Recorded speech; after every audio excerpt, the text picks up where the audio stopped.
Is this thing on? Are you sure? Welcome back to Big Mouth and fancy seeing you here in June. A very welcome, my friends, and especially my enemies. Come in, sit down, no touching. I don't do the touching. Yes, yesterday was a massive day for you people who are obsessed with award season. It was the nominations for the Emmys, and there was a lot of shocks and a lot of snubs. So CNBC have done a great little article here. Emmy nominations 2019, 10 surprises and snubs. So we're going to read this out. Schitt's Creek, by the way, which I've never seen, is the little underdog that could. The show which is available on Pop TV and has been under the radar, cult favourite for its last 5 seasons, a 6 in the works, and it's finally getting attention. Do you know what's a shame when a good show gets attention and then it gets watered down? This is what normally happens, isn't it? Emmy nominations favoured Saturday Night Live guest host over cast members this year. Interesting. In the category for outstanding writing for a comedy series, more than half of those nominated were women. Here we go. I don't care about the gender of the people nominated, just the individuals nominated. I think that's fair, isn't it? While Veep, Game of Thrones and The Marvellous Mrs. Maisel will get the bask in the Emmy spotlight under the awards ceremony in September, there are quite a few shows and actors that didn't make Tuesday's nomination list. Duh, someone's got to miss out, right? Then there were the programmes no one had expected to show up on the ballot. Looking at you, Schitt's Creek, and nailed it. It's anyone's guess who will end up hosting the Emmy 2 months from now. But here are some of the programmes that were the most surprising nominations and the ones that got snubbed.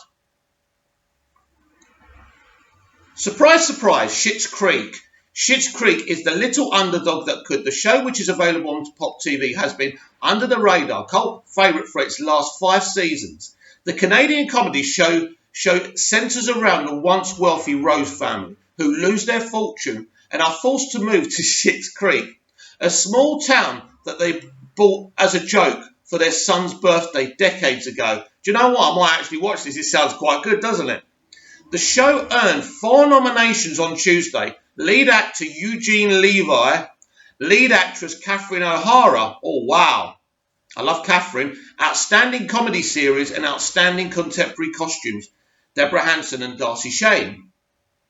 Snub, Jim Parsons and The Big Bang Theory. So isn't it interesting that Jim and The Big Bang Theory on their final season are getting snubbed, while Game of Thrones, which had a very divisive final season, has gotten a record amount of nominations, which we'll get to in a moment.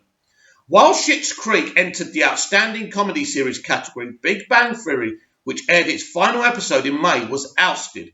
The sitcom has been an Emmys darling, it absolutely has, earning 55 nominations and 10 wins during its 12 seasons. However, come 2019, the show only received 3 nods: Outstanding Technical Direction, Outstanding Directing for a Comedy Series, and Outstanding Multi-Camera Editing for a Comedy Series. But when you kind of had 55 nominations and 10 wins, does it really fucking matter? Most notably, Jim Parsons has won Best Lead Actor in a comedy 4 times for his role as Sheldon Cooper.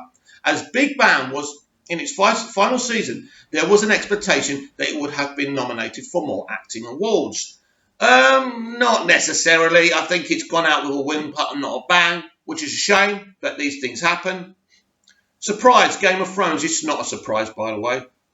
Despite mixed reviews for its final 6 episodes, Game of Thrones earned a record 32 Emmy nominations on Tuesday, including Best Drama Series. The record had previously been held by NYPD Blue, which had 27 nominations in 1994.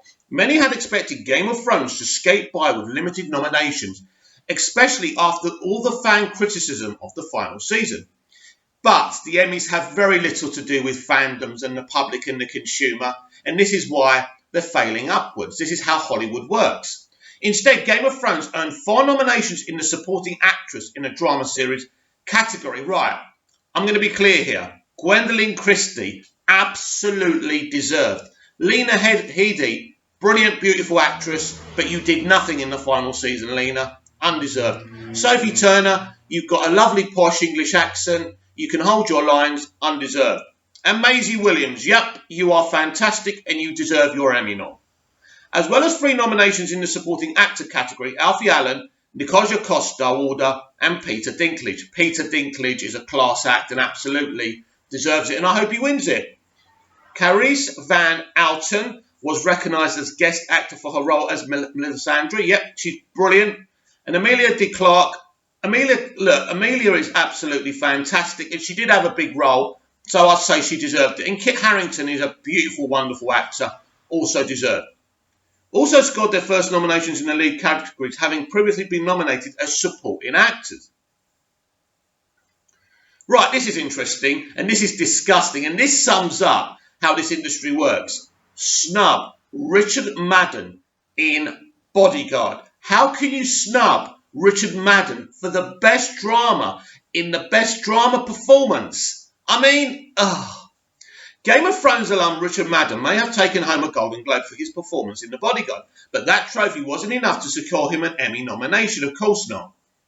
Doesn't come from the right stock, does he?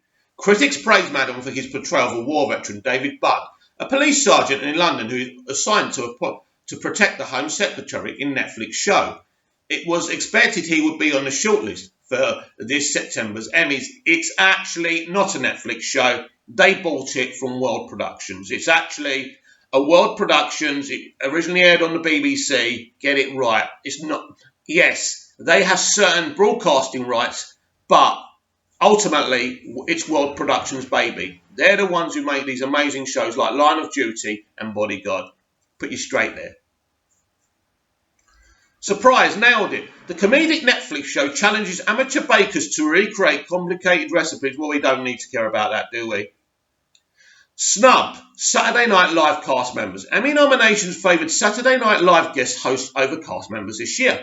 Adam Sandler, Sandra Oh, John Mulaney, Emma Thompson, Matt Damon and Robert De Niro all received nods for their time hosting the late night comedy sketch show, while Kate McKinnon was the only series regular acknowledged. Why? Why is that? Because they're big fucking A-listers. That's the why they got the nods. It's a ridiculous decision. It absolutely is. Can you see my throat? I'm so angry. I'm losing my voice. No, it's first thing in the morning, and my morning throat is terrible. Anyway, we'll continue. We'll be professionals. Cast members A.D. Bryant, Leslie Jones, Cecily Strong and Kenan Thompson, who were in the running last year, were left off the ballot this year because they're not big enough names. It's outrageous. Surprise! Spotlight on female comedy writers. Again, they won't talk about individuals. They talk about the fact that they're females. They're just crazy extremists. In the category for outstanding writing for a comedy series, more than half of those nominated were women. Congratulations for the individual people who got this. This isn't about a gender winning. This is about individual talent, right? Phoebe Waller-Bridge, surprise, surprise, got a nod for her work on Fleabag. And Maya Erskine and Anna Konkle are on the ballot for Hulu's Pen 15. Leslie Handlin, Natasha Lyonne and Amy Poehler were nominated for one episode of Netflix Russian Doll, while Alison Silverman got nomination for another. Oh, that's not a surprise, is it? Wink, wink. It's all about the stock. It's all about, you know what I'm talking about. I don't have to go into it, do I? This is how it works. Snub, Darcy Carden in The Good Place. Darcy Carden is a standout on NBC's The Good Place. Yes, she fucking is, and they didn't give her an award. A comedy show about the afterlife that often delves into questions of morality. Carden plays Janet, a non-human, non-robot that knows all the information in the universe. In one episode in the third season, Carden plays the roles of 4 co-stars interacting using the magic of green screen. She's a fucking talent. How can you not respect her? How can you not recognise her? It's ridiculous. Surprise, Mandy Moore in This Is Us. After 3 seasons as Rebecca on This Is Us, this morning throat's killing me. We go on. She has been nominated alongside her co-stars Milo Ventimiglia. What a success story for Milo, though. Sterling K. Brown, Chris Sullivan, supporting actor, and Michael Agogano and Ron Cephas Jones, guest actors. To date, This Is Us has earned 27 nominations and won 3. That is absolutely ridiculous. How can they have only won? Oh, I didn't actually know that. Oh. Snub, The Late Show with Seth Meyers. Once again, The Late Show with Seth Meyers wasn't nominated for Outstanding Variety Talk Show. In fact, the nominees are the same lineup as last year. This is what I'm saying. This industry just rewards each other and its mates, if you get what I mean, right? It's no surprise at all. And that is basically the article. So, as usual, what do we get from these award nominations? It's pretty much the same old players. There's some interesting people getting it. But I think we really need to talk about, because what they don't mention there is that Bainoff and Wise, the writer-creators of Game of Thrones, who have been so criticised and been really divisive in terms of fan chatter and media chatter, have actually also been nominated for awards. I can't remember the title of the award, but they've been nominated. And I want to ask you, and I want you to tell me in the comments down below, do you believe that Game of Thrones Season 8 should be voted the best TV show, and that Bainoff and Wise should be nominated the best writer-creators, or whatever the title of the award is? Here's my opinion. The production values, the investment in Game of Thrones is massive. It looks like a film. In elements of the production and the design and the directing, that show absolutely needs to take everything. It's as simple as that. In terms of story, you can't really... I think they will win the award. I think they'll dominate the awards ceremony, because it's the final season. It's one of the biggest, best shows ever made. They are not going to let them go without the awards, so it can have this iconic status. As I say, this is how this industry works, and there's no good being blinded by that. So Bainoff and Wise will probably win their award. They don't deserve it. In terms of cast and performance, they're all wonderful cast. The directors get so much out of them. I definitely think that there's some cast members on there. Peter Dinklage, I think he's the best actor on TV. I think he's fucking amazing.